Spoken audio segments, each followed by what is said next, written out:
Good evening, ladies and gentlemen, and welcome to this special coverage on Nile TV International. As we have been seeing today, the International Historic Summit that was held in Sharm el-Sheikh under the auspices of President Abdel Fattah el-Sisi and the U.S. President Donald Trump. We are going to shed more light on this historic summit, and we have over the phone with us Mr. Ahmed Sharaf, Deen, the political analyst. Good evening, Mr. Ahmed. Well, good evening. Thank you for having me. Thank you for being with us tonight on Nile TV International. Mr. Ahmed, we have been seeing this historic summit today, and the president have made a historic summit, and more than 20 countries were actually there. So can you give us your opinion and your view on today's summit and how it looks on the international field? Very, very historic moment, as you said. The peace agreement signed today in Sharm el-Sheikh represents a significant milestone in the ongoing efforts to bring stability to the region and that has suffered from decades of conflict, political instability, and humanitarian crises. Taking place in one of Egypt's most symbolic cities, renowned and famous for hosting major diplomatic summits and high-level international gatherings, this agreement underscores the enduring power of diplomacy as a strategic instrument for resolving conflicts in the Middle East. Sharm el-Sheikh has long served as a neutral and a trusted platform for dialogue, reconciliation, and also forward-looking negotiations.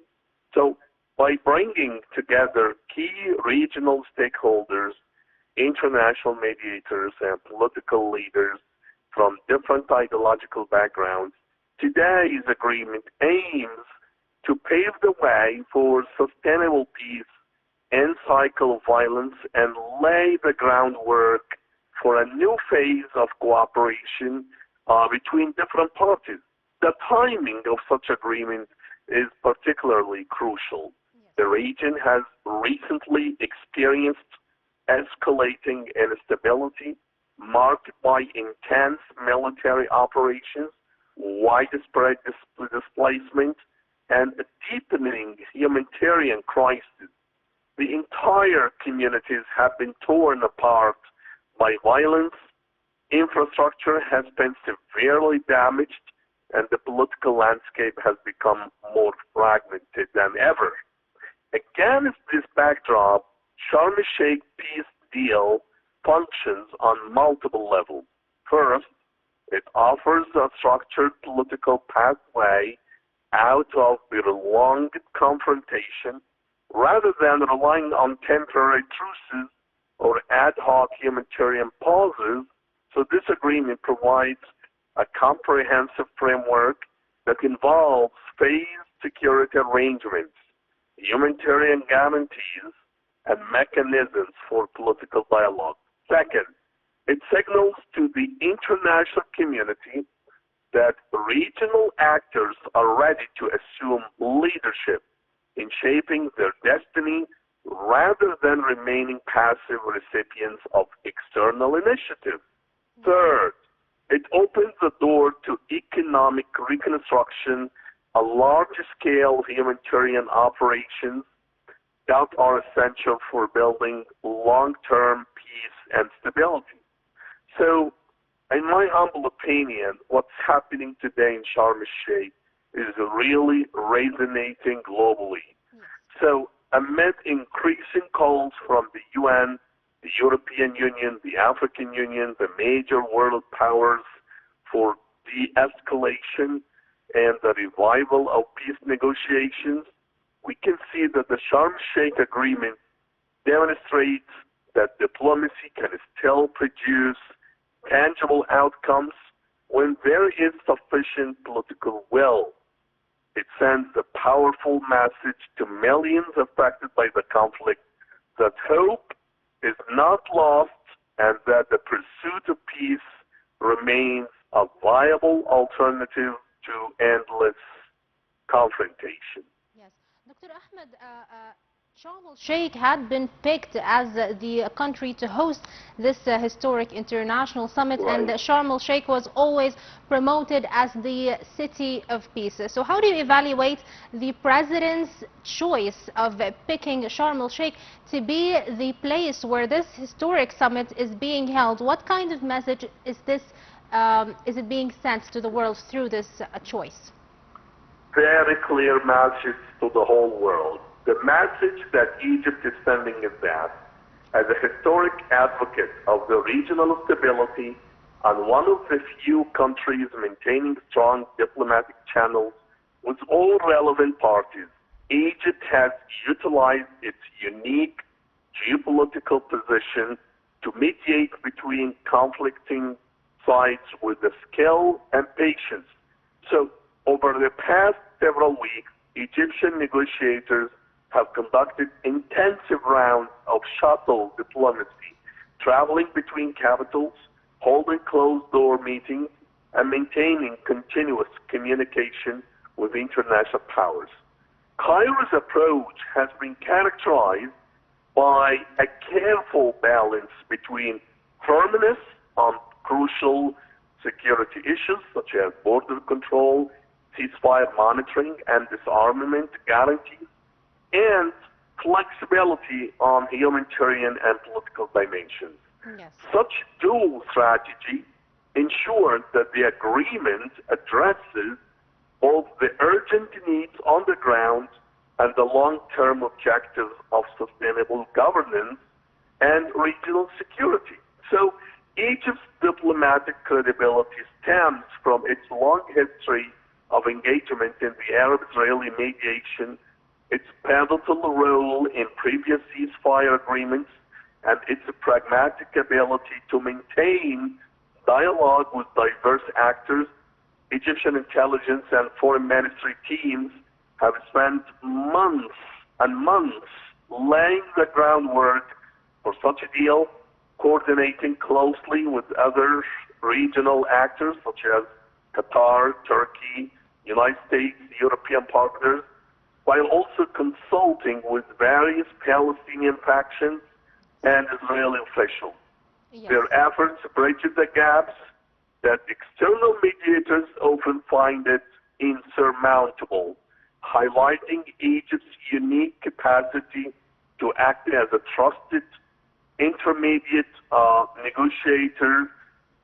That is something that we need to consider. So, by positioning itself as the main diplomatic engine behind the agreement, Egypt again reaffirms its leadership role as a cornerstone of Middle East stability.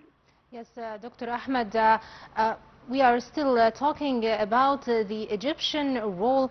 Now that we have an achievement that is actually completed in the international summit, we have finally made peace. We have achieved a ceasefire in the region now. So what can we be anticipating once this agreement now is implemented?